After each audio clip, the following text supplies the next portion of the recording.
Hello, hello, hello. Good evening, good morning, good afternoon to all from everybody around the world. How's everybody doing out there? I hope you're doing great. Today, I just wanted to do a quick live pre-recorded. This is pre-recorded, guys. To talk about sexual boundaries and how to spot sexual coercion.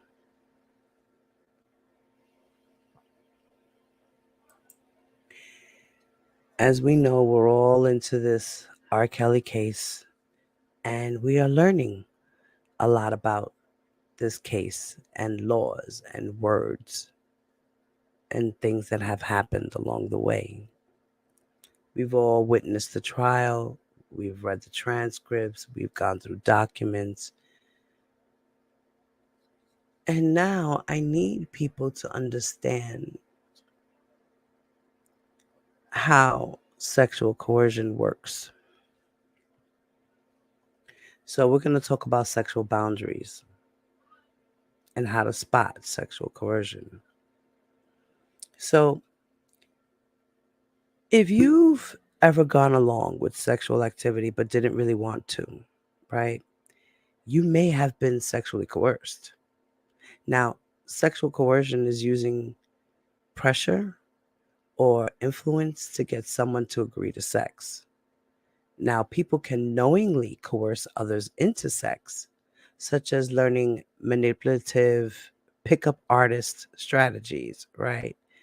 The pimp game. Or unknowingly, such as assuming the other person is okay when they're not okay with it. Although intentions can be different, the impact of sexual coercion is always the same. Consent isn't given freely.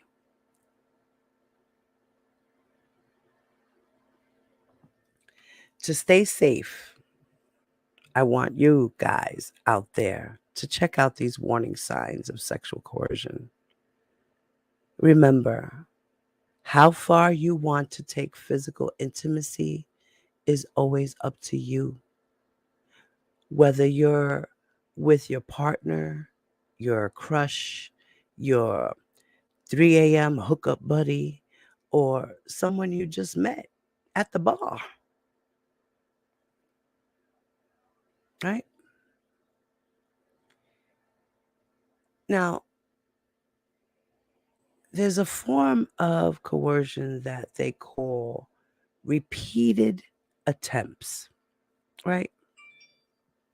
Now, repeated attempts is one form of sexual coercion, is wearing you down, right? By asking for sex again and again, whether you're gently declining or directly rejecting someone's advances. They shouldn't keep the pressure on. They should accept your boundary and stop asking. For example, someone egging you on, right, would be as in, come on, it'll be fun. Oh, come on, come on. You can do it. You can do it. They touch your body. You move their hand away and they do it again. Also, asking multiple times if you'll have sex without a condom.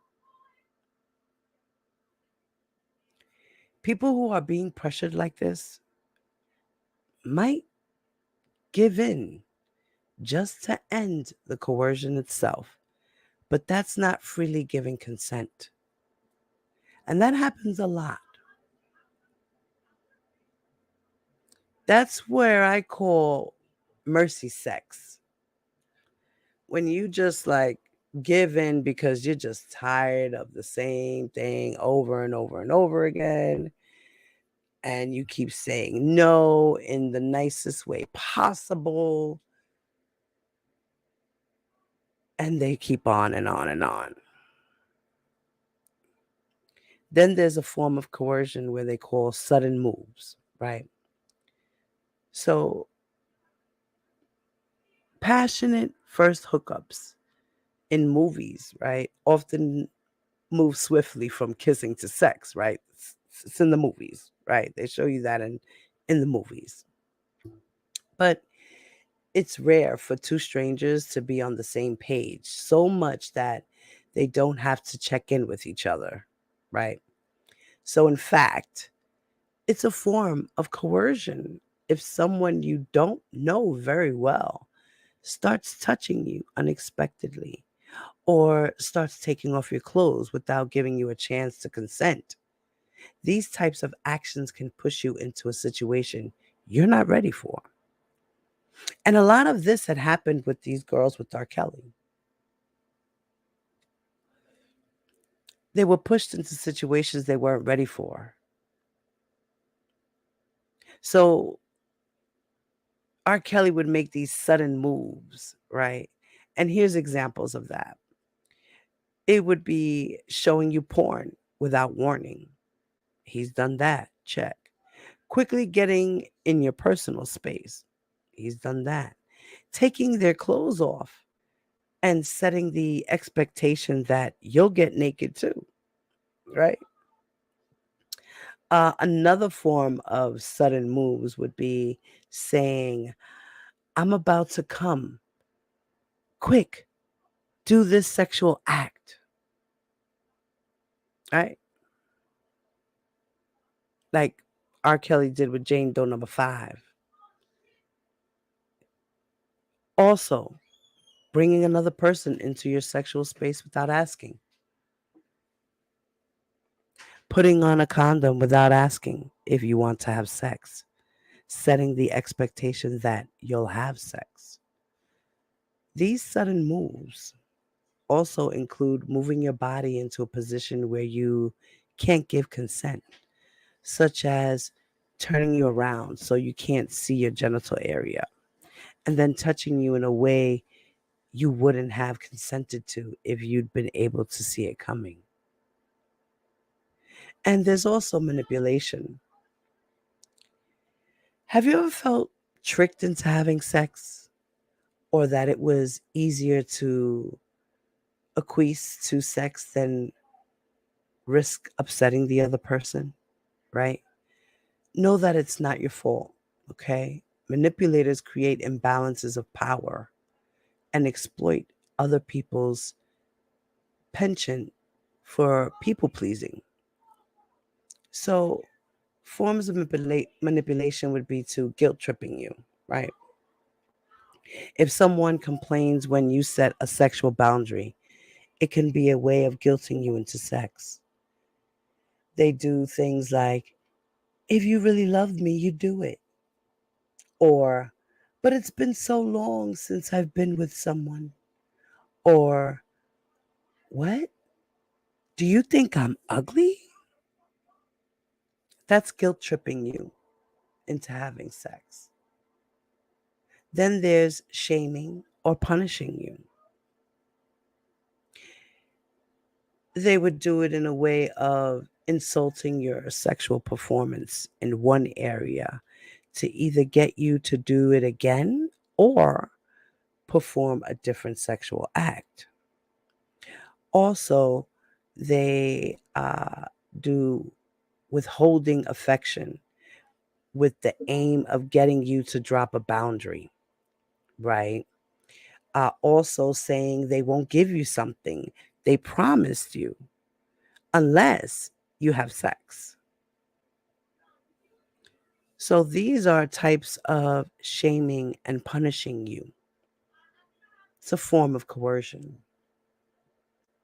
There's also pressing your sense of obligation, right? It's coercion if someone tries to convince you that you should have sex or that you owe them. Like R. Kelly did with the ladies, the girls, and said, it's time to pay your dues. We heard that at trial, right? R. Kelly said, you owe me.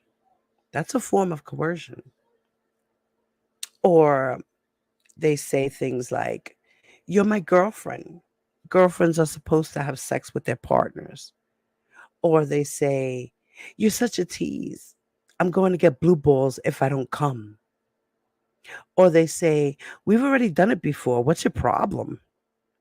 Or they say, "Doesn't everything I've done for you mean anything to you?"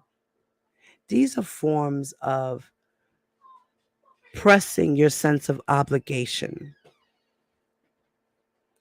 Other ways would be making their way seem like the normal way, like two girls in a cup, right? R. Kelly with the whole coprophilia thing, right?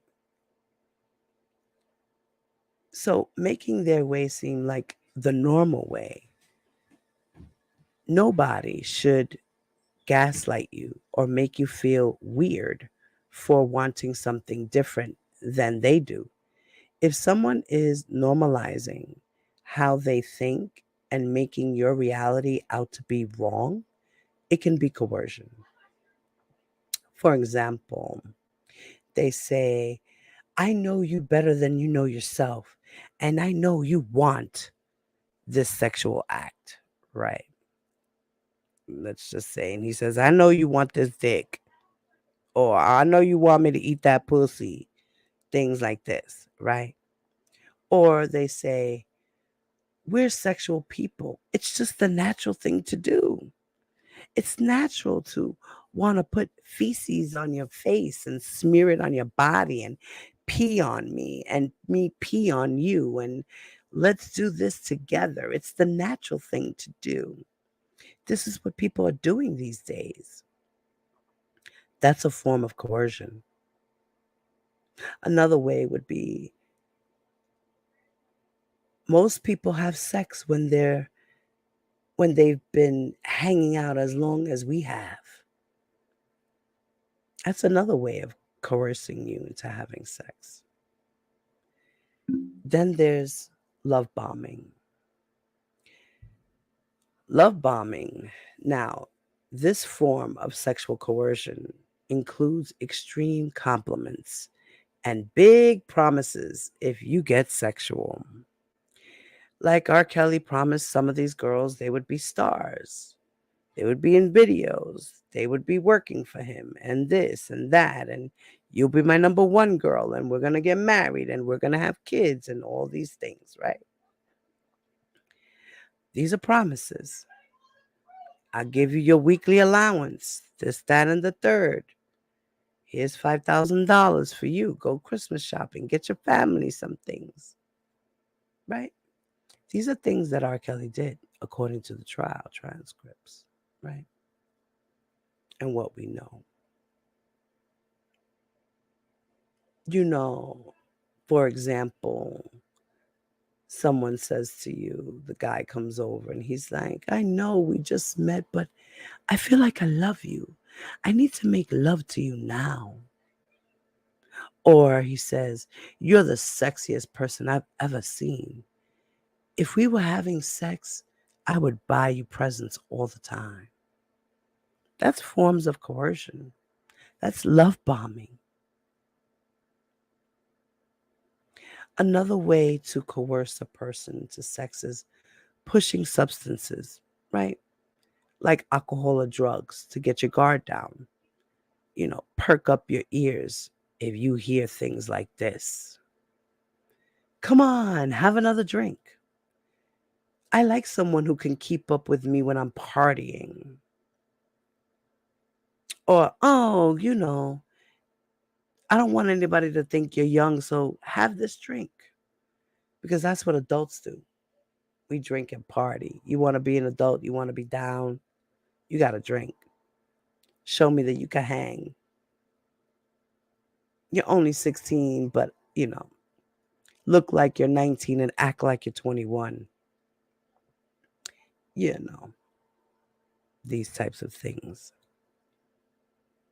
There's also changing the environment, which R. Kelly did a lot.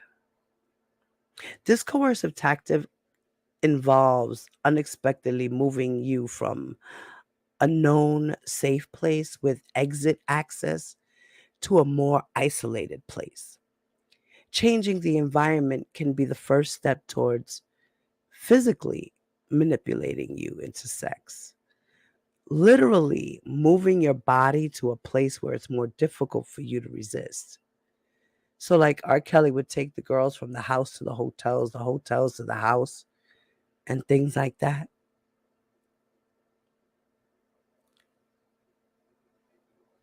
Literally moving your body to a place where it's more difficult for you to resist. So, while the other person is driving and you're in the passenger seat, right? Here's an example. All of a sudden, the person says, change of plans. Instead of a bar, it's drinks at my place. So you see how they went from an open space to a more isolated place. Went from a bar where everybody's at to a drink at my place where there's no one there, just me and you.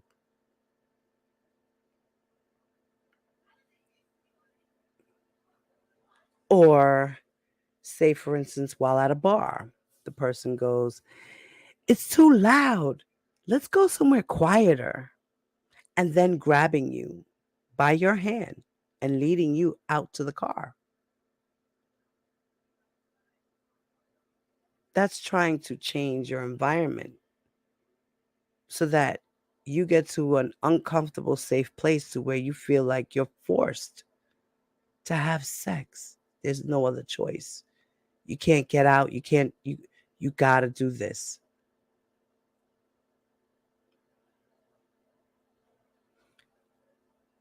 Also, another way of changing the environment would be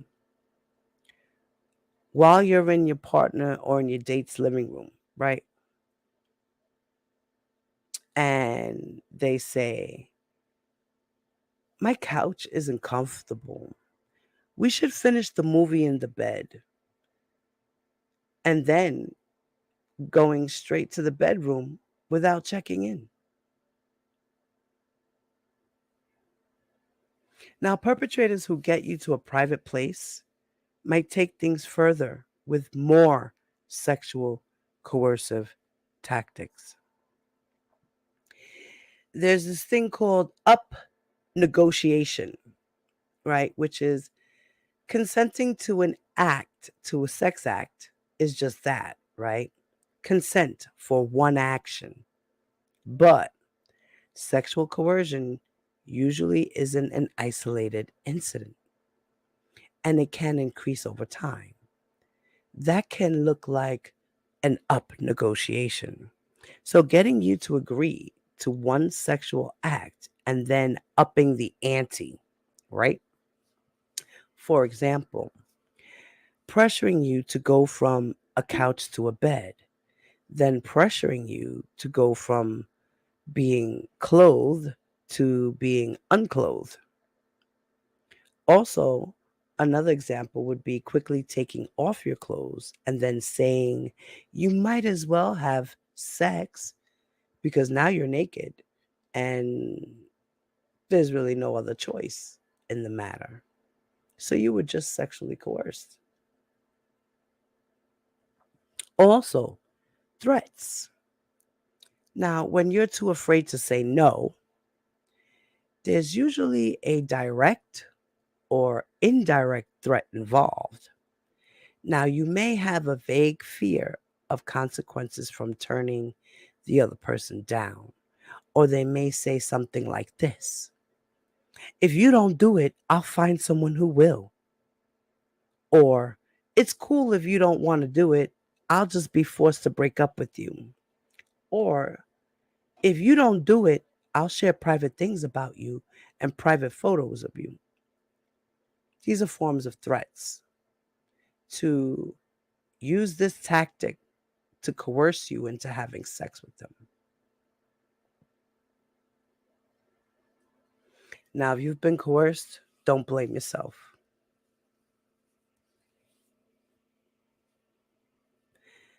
Just understand that consent is given enthusiastically. and it can be taken away at any time.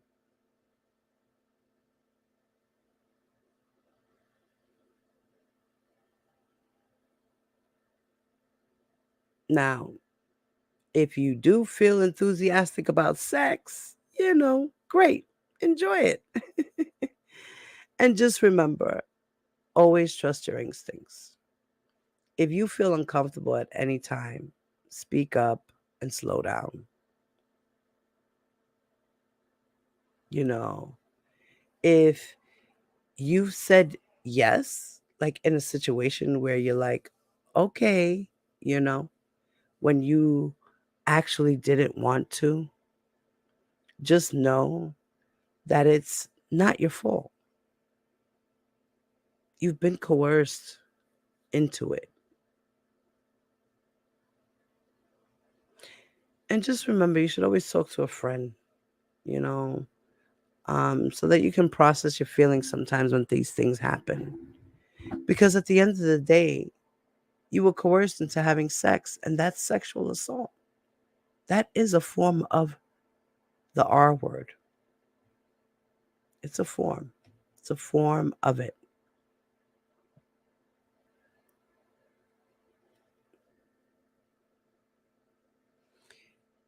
Now, for those who do the coercing, that like to coerce people, and you don't understand the signs or you don't get it, you don't, you know, like R. Kelly pretends that he's a dummy and he don't understand things. So if you don't want to coerce another person, okay, for people like R. Kelly, keep watch for these signs that you don't have consent, okay? So sexual coercion sometimes uh, can end up with someone bowing down to sex, right? But it's not a true enthusiastic yes consent to sex. So, how can you tell the difference, right? If you're hearing someone agree to sex in the following ways, take a step back. These are signs that the other person isn't really enthusiastic about sex, okay? So, here's one sign. You hear your partner saying, yes, like as if it's a question. Yes, like, yes. Or if you get, I guess it's okay. If you hear this, pause, because it's probably not okay. Say, for instance, you're with your partner and your partner says, I don't know. Or they say, maybe later.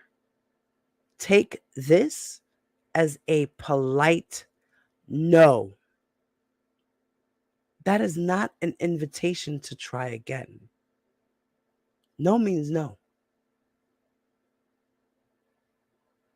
Or if your partner says,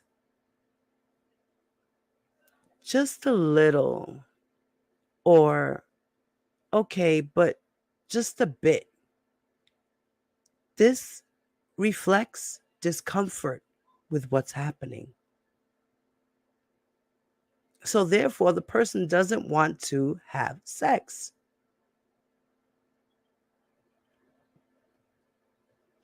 Other signs that you don't have consent are when your partner avoids eye contact, stops moving in such a way, pulls away from you, or pushes you away. These actions are their body's way of saying no. Again, no means no.